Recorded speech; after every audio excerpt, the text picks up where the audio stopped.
En realidad ustedes saben que el tema que venimos tratando desde el mes de julio es el tema de la apostasía y el tema de cómo esa apostasía se manifiesta a través de distintas formas, sobre todo en la Iglesia, y digamos cómo ha crecido en este tiempo final, la proliferación de falsas enseñanzas, de falsas doctrinas, y sobre todo la aparición de falsos maestros y falsos profetas, que son los que transmiten estas palabras, ¿no? El domingo pasado hicimos, no digamos un tema que no tiene nada que ver, pero justamente estuvimos hablando, porque veníamos desarrollando algo de 2 Pedro, capítulo 2, y entonces vimos el domingo pasado cómo el apóstol Pedro, allí en el capítulo 1 de 2 Pedro, él trata de, digamos, preparar al creyente, o demostrarle al creyente la necesidad de su crecimiento, de su madurez, para poder enfrentar esas falsas herejías que él después empieza a desarrollar en el capítulo 2, ¿no es cierto? Una de las cosas que vimos el domingo pasado es que lo que nos dice el libro de 2 Pedro, capítulo 1, y de los versículos 3 al 8, específicamente en el versículo 5 que estuvimos allí meditando, donde nos dice el apóstol Pedro que nosotros debemos poner toda diligencia, es decir, tenemos que esforzarnos en añadir a nuestra fe, como vimos, virtud. Virtud, ¿se acuerdan que era, para resumirlo en una frase, era la excelencia moral? La virtud es aquello que nos habla de que entendemos cómo es Dios, porque el versículo 3 nos dice que Dios nos ha llamado por su poder y por su gloria y excelencia, ¿no? Excelencia ahí se refiere a virtud, ¿no? Y también vimos que hay que añadir a la virtud conocimiento. No vamos a volver a ver todo ni vamos a repasar, pero es importante porque hoy vamos a agregar al menos 3 más. No vamos a terminar, debido al tiempo, estas 7 cualidades que menciona el apóstol Pedro, y dejaré para la próxima el amor fraternal y el amor, ¿no? Que es lo que termina diciendo el apóstol Pedro. Y repaso una frase que compartí con ustedes el domingo pasado. La meta de nuestra fe es la transformación, y la meta de la transformación es la excelencia de la naturaleza de Dios. Allí debemos apuntar nosotros. Nosotros debemos apuntar a que nuestra fe nos transforme, mis hermanos. No debemos ser igual que aquellos que no tienen la fe puesta en Cristo. No podemos ser iguales. De hecho, hoy, como leía nuestra hermana, ¿no es cierto?, somos linajes de Dios, somos diferentes y debemos manifestar esa diferencia. ¿Y cómo? Creciendo a través de estas cualidades que, por ejemplo, nos pone el apóstol Pedro: virtud, conocimiento. Y hoy vamos a ver algunas que siguen allí, que son, por ejemplo, el dominio propio. Pero vamos a leer en la palabra estos textos para poder comprender lo que vamos a ver en esta mañana. Dice el versículo 3 en adelante de 2 Pedro 1, dice: como todas las cosas que pertenecen a la vida y a la piedad nos han sido dadas por su divino poder, mediante el conocimiento de aquel que nos llamó por su gloria y excelencia, por medio de las cuales nos ha dado preciosas y grandísimas promesas, para que por ellas llegaseis a ser participantes de la naturaleza divina, habiendo huido de la corrupción que hay en el mundo a causa de la concupiscencia. Vosotros también, poniendo toda diligencia por esto mismo, añadid a vuestra fe virtud, a la virtud conocimiento, al conocimiento dominio propio, al dominio propio paciencia, a la paciencia piedad, a la piedad afecto fraternal, y al afecto fraternal amor. Porque si estas cosas están en vosotros y abundan, no os dejarán estar ociosos ni sin fruto en cuanto al conocimiento de nuestro Señor Jesucristo. Hasta aquí nomás. Decíamos el domingo pasado que una de las palabras que más desarrolla el apóstol Pedro, tanto sobre todo en esta segunda carta y en los 3 capítulos, es la palabra conocer, la palabra conocimiento. Y vimos un poco lo que significaba el conocimiento, y el conocimiento más profundo que implica un conocer a Dios, conocer a Dios. Hoy justamente también la hermana decía, uno puede preguntarle a las personas, ¿usted conoce a Dios? Y a lo mejor las personas pueden decir que conocen a Dios desde un punto de vista nominal, es decir, de un nombre, sí, Dios es algo superior.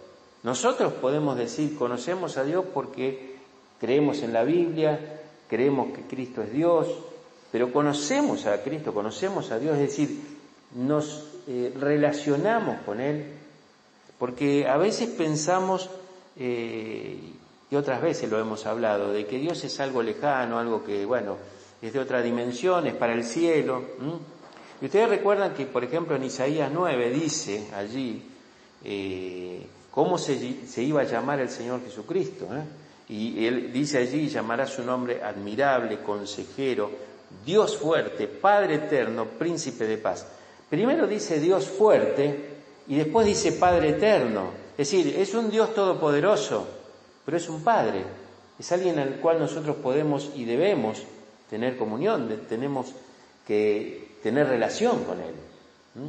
Entonces, el conocimiento no se refiere simplemente a conocer. Conocemos la Biblia, conocemos los textos, pero conocemos el corazón del Señor, conocemos lo que Él quiere, vivimos eso que Él quiere, porque si no obedecemos, no vamos a poder ver esa relación que Dios espera de nosotros. Ahora, dice acá que nosotros debemos añadir al conocimiento dominio propio, ¿no? Y si nosotros nos basamos en 2 Timoteo, vamos a buscar un versículo allí, 2 Timoteo, capítulo 1 y versículo 7, dice así la palabra de Dios, 2 Timoteo 1, 7. Porque no nos ha dado Dios espíritu de cobardía, sino de poder y de dominio propio. No nos ha dado Dios espíritu de cobardía, sino de poder y de dominio propio. ¿Qué quiere decir esto? Que ya nos fue dado un espíritu de dominio propio. Es decir, el creyente, puede no pecar. ¿Qué quiere decir esto? Que nosotros vamos a pecar, pero tenemos la posibilidad, porque Dios nos ha dado, entre otras cosas, el dominio propio para no pecar. Como una vez dijo el pastor Amarillo, hace muchos años escuchaba en una enseñanza de él, el creyente verdadero peca siempre voluntariamente, porque tiene la posibilidad de no pecar. Entonces cuando peca lo hace voluntariamente, sabiendo que no debe hacerlo, ¿no? Entonces, acá dice la palabra de Dios que nosotros debemos añadir a nuestro conocimiento dominio propio, ¿no? Y la pregunta sería, ¿estamos usando el dominio propio, ese dominio propio que nos fue dado? Porque en realidad debemos tomarlo y aplicarlo en nuestra vida. Ahora, la misma palabra, dominio propio, que usa acá el apóstol Pedro, es usada por el apóstol Pablo cuando nos habla en Gálatas 5, 22 y 23 del fruto del Espíritu. Y ustedes saben que ahí hay una lista, ¿cierto?, que él detalla, empezando con el amor, gozo, paz, paciencia, benignidad, fe, mansedumbre, y termina con templanza. Ese es el mismo término, templanza, es el mismo término que usa el apóstol Pedro para dominio propio, ¿no es cierto? Ahora, veamos lo que es bíblicamente el dominio propio. Y podemos ver algunas cosas. Por ejemplo, es la autodisciplina de nuestros apetitos y fantasías. Ahora, no como un fin en sí, sino como un servicio a otros. Fijámonos, y vamos a la palabra de Dios, que siempre es la que nos debe confirmar lo que decimos. Vamos al libro de 1 Corintios, capítulo 9. Algo que dice acá el apóstol Pablo, 1 Corintios, capítulo 9. Y vamos a leer desde el versículo 23 en adelante.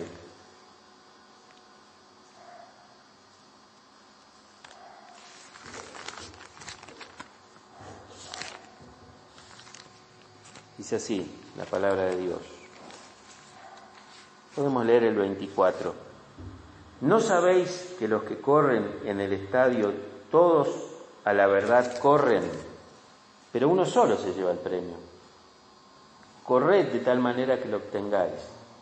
Dice después, todo aquel que lucha, de todo se abstiene. Ellos a la verdad para recibir una corona corruptible, pero nosotros una incorruptible. Así que yo de esta manera corro, no como a la aventura, de esta manera peleo, no como quien golpea el aire, sino que golpeo mi cuerpo y lo pongo en servidumbre, no sea que yo, habiendo sido heraldo para otros, yo mismo venga a ser eliminado, ¿no? Y él está hablando acá en alguna manera de la disciplina que tiene un corredor, ¿no es cierto? Y que él dice, bueno, todos los que corren se preparan para ganar, para llevar el premio, bueno, pero dice uno solo se lo lleva. Pero él dice acá, yo golpeo mi cuerpo y lo pongo en servidumbre, no sea que habiendo yo sido heraldo para otros, yo mismo venga a ser eliminado. Es decir, él en ese sentido está, digamos, poniéndose como ejemplo de que él, a pesar de todas las debilidades y apetitos carnales que obviamente como todo hombre, como toda mujer puede tener, él ponía todo eso en servidumbre, es decir, lo ponía a su servicio, es decir, decía, mi cuerpo me va a servir a mí, no yo al cuerpo.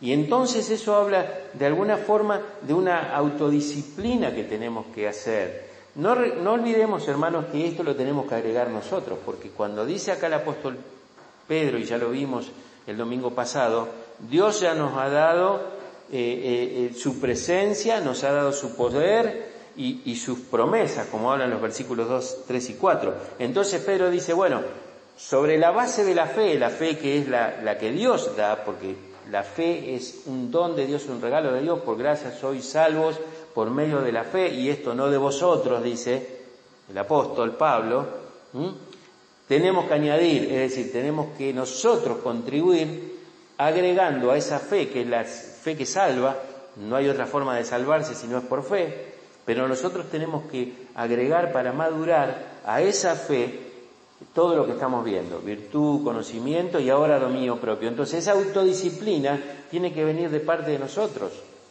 Algunos dicen, bueno, pero eso es legalismo. Bueno, prefiero ser legalista, hermanos. Prefiero ser legalista entonces si es legalismo. Porque obedecer lo que Dios me está diciendo, si alguno pueda pensar, y bueno, pero si vos no haces esto, haces aquello. Nosotros sabemos que eso no suma para la salvación. Acabo de decir que la fe es la que nos salva. Pero nosotros tenemos que agregar a esa fe todo esto, y es agregar también esa autodisciplina donde uno tiene que decir no a algunas cosas. Por eso Jesús decía, el que quiere venir en pos de mí, niéguese a sí mismo. Y hay que negarse, mis hermanos. Y si uno tiene que decir que no, es decir que no a aquellas cosas que uno sabe que son contra el crecimiento de uno mismo, en la fe y en todo lo que Dios nos ha dado. Porque fíjense que el versículo 25 de este pasaje de 1 Corintios 9, 23, el apóstol de alguna forma nos muestra que él se abstiene de ciertos derechos, como por ejemplo el matrimonio. Si uno empieza a leer el capítulo 9 de 1 Corintios, él empieza a hacer un detalle allí, y él dice, ¿acaso yo no puedo tener una hermana como esposa, como tienen los otros apóstoles? Sin embargo, él por amor a la iglesia, por amor al Señor y por poder, digamos, llevar adelante el ministerio que él tenía, él renunció a eso. Entonces, él de alguna forma se abstiene en este caso de uno de esos derechos que él tenía. Él tenía, igual que dice en otra parte allí, en el mismo capítulo 9, que, digamos, él podía llegar a tener otras cosas que tenían los demás apóstoles. Sin embargo, por amor al Señor, él en ese caso había decidido no hacerlo. Pero fue una decisión voluntaria, mis hermanos. Él tuvo que tomar la decisión. Ahora, también bíblicamente el dominio propio es la autodisciplina que pone todo bajo el señorío de Cristo, para vivir libremente con el fin de ser dueño de sí mismo. Vamos a leer algunos versículos. Filipenses 4:11. Vamos a buscar allí en la palabra de Dios. Filipenses 4:11 dice lo siguiente: no lo digo porque tenga escasez, pues he aprendido a contentarme cualquiera sea mi situación. Entonces, él podía tener libertad de vivir en abundancia o de vivir en escasez, porque él realmente había llegado a controlar esa situación en su vida. Él era dueño de esa decisión, se sentía feliz teniendo y se sentía feliz no teniendo. Y esto es un producto de la obra de Dios juntamente con lo que él decidía. Por eso decíamos el domingo pasado que es una obra conjunta. Dios hace su parte y nosotros debemos hacer la nuestra, y allí es donde radica el gozo, donde radica la verdadera felicidad de ser cristiano, mis hermanos. Teniendo, no teniendo. Hay un texto también que está en el libro de Tito, capítulo 1, vamos a buscar ahí, versículo 8. Puedo leer el 7 también para entrar en el contexto. Dice así, Tito 1:7: porque es necesario que el obispo sea irreprensible como administrador de Dios, no soberbio, no iracundo, no dado al vino, no pendenciero, no codicioso de ganancias deshonestas, sino hospedador, amante de lo bueno, sobrio, justo, santo, y después dice dueño de sí mismo. Dueño de sí mismo. ¿Qué es dueño de sí mismo? Es saber controlar aquello que realmente nos quiere controlar. Es tener esa templanza y ese dominio propio para poder saber de que es uno, en el nombre del Señor, el que decide hacer algo o no hacerlo, y no es esa circunstancia o esa situación la que nos gobierna, la que trata de decidir por nosotros. Entonces esto es muy importante, mis hermanos. Y esto tiene, obviamente, relación con lo que vamos viendo. Si nosotros tenemos excelencia moral, es decir, tenemos virtudes que nos llevan a vivir una vida que sea de ejemplo, de testimonio ante los demás, y le agregamos el conocimiento, esa relación íntima con Dios, de lo que Él quiere de nosotros, seguramente vamos a llegar a tener dominio de nosotros mismos, vamos a llegar a tener dominio propio, vamos a ir avanzando en eso.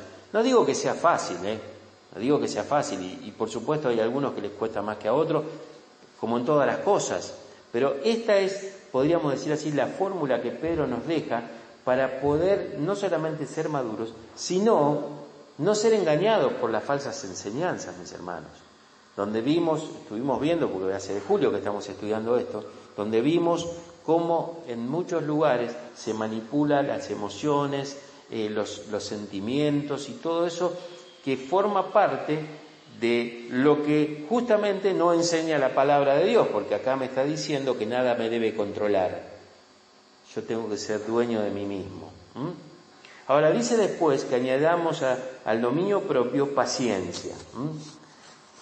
Veamos primero lo que no es paciencia. No es quietismo, no es quietismo. Ustedes saben que había un movimiento que se le llamaba justamente los quietistas, o quietismo, que enseñaba la pasividad en la vida espiritual y en la vida mística, ¿no es cierto? Y estas personas, consideraban que el estado de perfección se alcanzaba con la abolición de la voluntad, es decir, en una absoluta quietud, sin razonar, sin, ejercer las facultades que uno tenía. Entonces uno decía, bueno, nosotros no debemos pensar, no debemos decidir, estar en quietud, y bueno, de esa manera nuestra vida espiritual va a estar más cerca de Dios, ¿no es cierto? Por supuesto que no se trata de eso, no se trata de eso. Tampoco es decir, por ejemplo, no es la paciencia no meterse, no opinar, no ensuciarse, ¿no es cierto?, en temas. Tampoco es resignación ni fatalismo. Para ciertas personas, la paciencia es aceptar la situación tal como está sin ningún deseo de cambiarla. Bueno, me tocó esto y bueno, entonces tiene resignación. Pero eso no es la paciencia. Tampoco es autocontrol. Para algunas personas la paciencia es la capacidad de frenarse frente a decisiones, acciones y proyectos que precisan realización. Es decir, medir bien el tiempo. Esto sería como el pensamiento de los estoicos, ¿no es cierto? Bueno, si me pasó esta desgracia, y bueno, la acepto con paciencia. Los estoicos, sí, bueno, está bien. Qué calamidad, bueno. Y esas actitudes no es paciencia. Entonces veamos realmente lo que es paciencia según lo que nos enseña la palabra de Dios, ¿no es cierto? Primero, la paciencia, según la Biblia, es la perseverancia en la tarea dada por Dios aun cuando otros hayan desertado.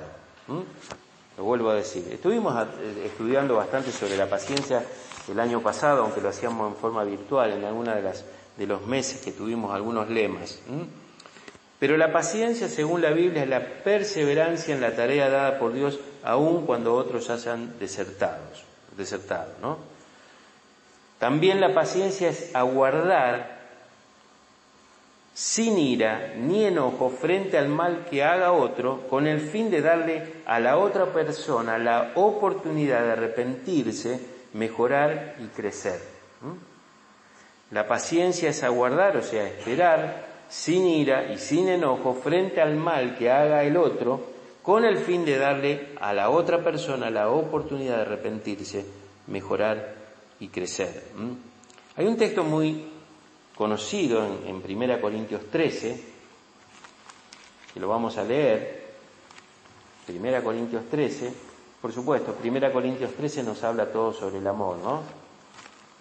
Es un pasaje realmente, por un lado, tan poderoso y por otro lado, a veces tan difícil de llevar a nuestra práctica, ¿no es cierto? Pero fíjense lo que dice el versículo 7, que el amor que hace, dice, todo lo sufre, todo lo cree, todo lo espera, todo lo soporta. Ahí vemos un ejemplo de lo que significa la paciencia. Entonces uno puede ver que bíblicamente uno espera en el Señor con la esperanza de que esa persona que quizás nos hace mal o nos ha hecho mal tenga la oportunidad de arrepentirse y de mejorar y de crecer, ¿no es cierto? En el Antiguo Testamento, por ejemplo, se usa mucho el ejemplo de la paciencia al hablar de que Dios es tardo para la ira, ¿no? Éxodo 34:6, vamos a verlo bien. Éxodo 34 y versículo 6, y dice así: y pasando Jehová por delante de él, proclamó: Jehová, Jehová, fuerte, misericordioso y piadoso, tardo para la ira y grande en misericordia y verdad. Es importante entender que Dios es un Dios paciente, no tolerante. Hay que entender la diferencia entre tolerancia y paciencia, mis hermanos. Muchas veces uno escucha en el mundo que dicen la gente, bueno, hay que ser tolerante, tenemos que tolerar. No, Dios no es tolerante. De hecho, el Evangelio no es tolerante. Jesús dijo, yo he venido a traer espada. He venido a traer espada. ¿Por qué? Porque el Evangelio no puede aceptar lo que no es verdad. Entonces, no se puede tener tolerancia. Sí, paciencia, que es totalmente distinto. Por eso la Biblia no dice que Dios es tolerante, sino que dice que Dios es paciente. Entonces, la paciencia que Dios también espera que nosotros tengamos es una paciencia como la que Él tiene. Por supuesto, nosotros somos mucho más impacientes y bueno, seguramente le hacemos perder la paciencia a Dios también nosotros, ¿no? Ahora, en tercer lugar, también la paciencia es tener una visión clara del fruto de Dios que nos lleva a actuar en la oportunidad y el momento que Dios lo decide, ¿no es cierto? Y para que el creyente crezca en la paciencia es importante que al mismo tiempo, mis hermanos, aprenda de los tiempos del reino del Señor. El creyente tiene que ubicarse dentro del calendario y de la agenda de Dios, porque Dios no se maneja como nosotros. Por eso el Salmo 41 creo que dice, pacientemente esperé a Jehová, y Él oyó mi clamor. ¿Y qué significa eso? significa que los tiempos de Dios son diferentes a los nuestros. Recién escuchamos a nuestro hermano decir cuántos años tuvo que esperar para que pudiera Dios responderle esa oración. Gloria a Dios que se la respondió favorablemente, pero él tuvo que esperar. Él tuvo que esperar. Y a veces no queremos esperar. Y es importante que nosotros entendamos que la paciencia también significa esperar el tiempo y el calendario del Señor, ¿no? Como Él se maneja. Y finalmente, mis hermanos, en esta mañana, dice la palabra de Dios que añadamos a nuestra paciencia piedad. Si uno busca, digamos, en algún diccionario, uno encuentra que de alguna forma la piedad es semejanza a Dios. En el griego se traduce como adorar bien, reverencia. Y en este contexto sería ser diligente, esforzarnos a buscar conformarnos a la mente de Cristo en todo por medio del Espíritu Santo. Primera Timoteo 4:7, el apóstol Pablo le dice a Timoteo, ejercítate en la piedad, ejercítate en la piedad. Ahora, todo lo que hemos visto hasta ahora, virtud, conocimiento, dominio propio, paciencia, tiene una relación con nosotros. Está referido a nosotros, con la parte interna de nuestra persona. Ahora lo que tenemos que añadir tiene que ver con los demás. Tiene que ver con los demás, como por ejemplo la piedad. Y nos enseña Pedro que nosotros entramos en una madurez y un carácter cristiano cuando empezamos a bendecir a los demás, cuando empezamos a bendecir a otros. Ahora, si lo primero no está, es decir, si no tenemos virtud, no tenemos conocimiento, no tenemos dominio propio y no tenemos paciencia, no vamos a poder tener piedad. Porque es necesario que todo eso que forma parte de una, digamos, corrección en nuestra vida, como dijimos antes, nosotros tenemos que ser transformados y tenemos que ser transformados por estas virtudes que estamos viendo. Y como estoy diciendo, la piedad ya pertenece al hecho de poder aplicar todo eso que ya nos ha permitido Dios, en lo cual crecer, para bendecir a otros, para ayudar a otros. Y miren, Dios nos permite ver la miseria de la vida y tenemos piedad de la condición del hermano. Tenemos un carácter capaz de bendecir a los demás. Y ese carácter es el carácter del Señor Jesucristo. Y hay un versículo en el que Jesús se refirió al pueblo como ovejas sin pastor. Por ejemplo, este versículo que está en Mateo capítulo 9 y versículo 36 dice, al ver las multitudes, tuvo compasión de ellas porque estaban desamparadas y dispersas como ovejas que no tienen pastor. Qué importante es esto, mis hermanos, de la piedad. Porque la piedad es para aplicarla con otros, así como Dios la aplica con nosotros. Fíjense, mis hermanos, que este versículo de Pedro que estamos viendo, vamos a buscar allí, en 2 Pedro, capítulo 1, comienza el versículo 3 diciendo, como todas las cosas que pertenecen a la vida de Dios, a la vida eterna, pero a la vida que ya con Dios vivimos acá. Pero después, ¿qué dice? Y a la piedad. Todas las cosas que corresponden a la piedad, es decir, todo ese, digamos, sentir que Dios tiene, esa semejanza a Dios, como dije al principio de este punto, ¿no es cierto? Nosotros tenemos que aplicarla para los demás. Y es importante, y yo me sorprendía, si vamos al libro de Timoteo, vamos a ver allí algunas cosas.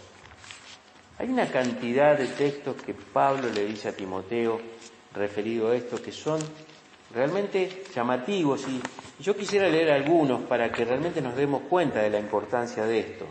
Primero vamos a leer 1 Timoteo 2, 9 y 10. Allí dice el apóstol Pablo a Timoteo, quien nos salvó, refiriéndose al Señor Jesús, y llamó con llamamiento santo, no conforme a nuestras obras, sino según el propósito suyo, y la gracia que nos fue dada en Cristo Jesús, antes de los tiempos de los siglos, pero que ahora ha sido manifestada por la aparición de nuestro Salvador, el Señor Jesucristo, el cual quitó la muerte y sacó a la luz la vida y la inmortalidad. Pero yo quería leer el capítulo 2 y versículo 9 y 10. Dice allí,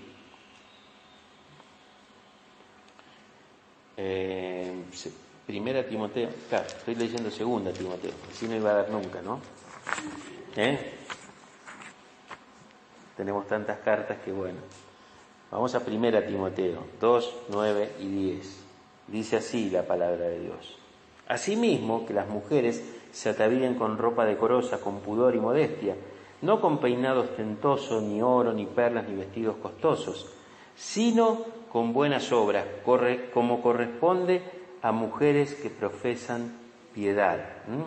Fíjense que relaciona la piedad con buenas obras. Y las buenas obras dijimos que no son las buenas obras que nos permiten ser salvos, porque ya la fe, que es la base de todo esto que estamos hablando, es lo que Dios nos ha dado. Por gracia sois salvos por medio de la fe.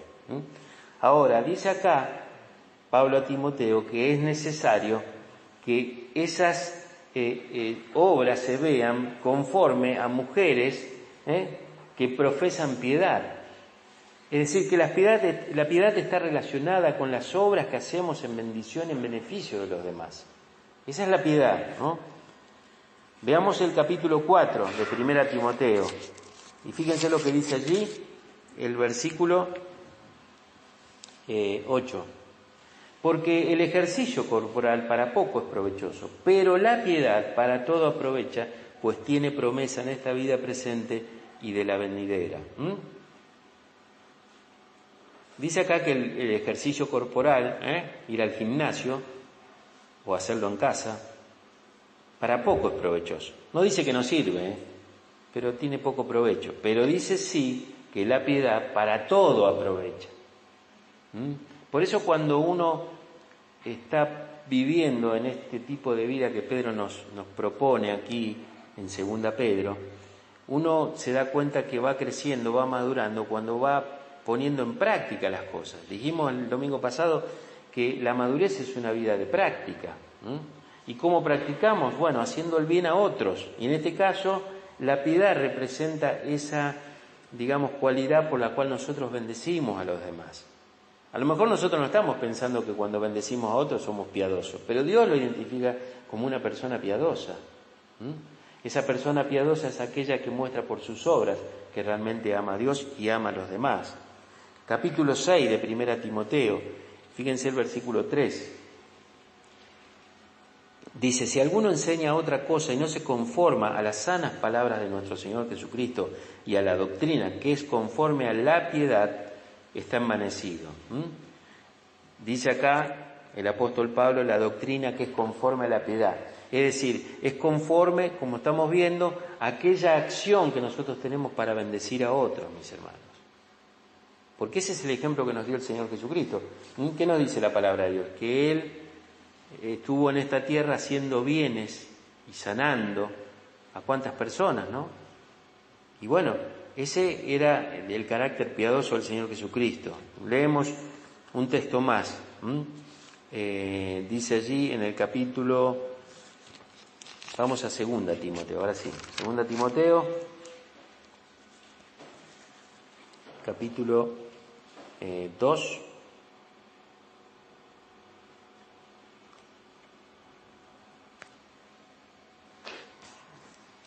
Capítulo 3 y versículo 5.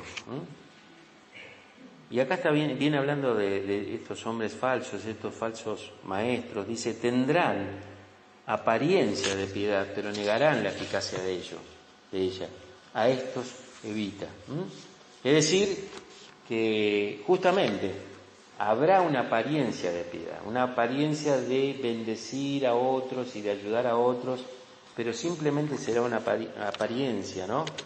Y obviamente que en algún momento se va a descubrir que ellos en realidad van a negar la eficacia de ella. ¿Por qué? Porque dice acá Dios que la piedad es eficaz.